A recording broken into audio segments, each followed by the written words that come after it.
as explicações aumentam e a sensação de falta não diminui. Suas respostas avançam, porém a pergunta não foi resolvida.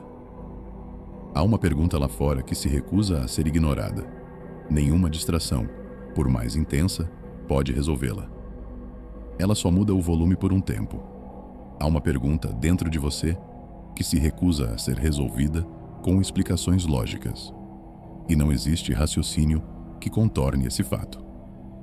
Você pode responder de dois jeitos comuns, com barulho ou com explicação. E, de um certo modo, ambos são respostas. Mas são respostas que não resolvem a pergunta. E é por isso que ela volta. Sempre volta. Porque entender parece o mesmo que resolver. Porque existe uma diferença simples. A lógica descreve como as coisas acontecem, mas a pergunta que te persegue é sobre o que significa você estar aqui. A razão consegue mapear o céu e ainda assim não tocar no peso que você sente olhando para ele. Consegue explicar o corpo e a sociedade, e ainda assim não explicar por que você é você, agora, consciente. Suas respostas acabam no lugar onde a pergunta começa. E o problema não é falta de inteligência. Você está tentando resolver uma pergunta de um tipo com uma ferramenta de outro tipo. Existe uma pergunta.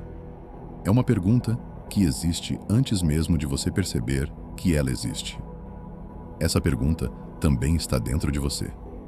Ela é sobre a sua existência, sobre estar aqui, consciente, presente, exposto, em pé, dentro de um mundo que não explica por quê.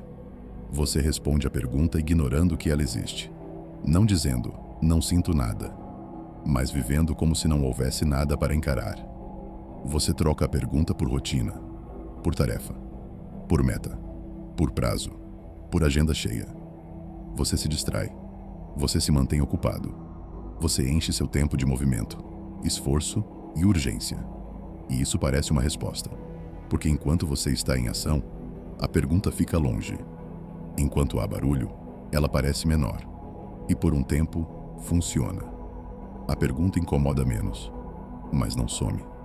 Só fica mais baixa, afogada pelo barulho, porque a distração, apesar de ser uma resposta, não resolve a pergunta. Ela apenas impede que você a escute. E o que foi abafado, volta quando o volume cai. E, eventualmente, o silêncio volta. Não vazio, mas carregado. Ele volta quando o vídeo termina, quando a conversa acaba, quando a tela apaga. E nesse ponto, você percebe o desconforto. Você respondeu com movimento, mas a pergunta continua intacta.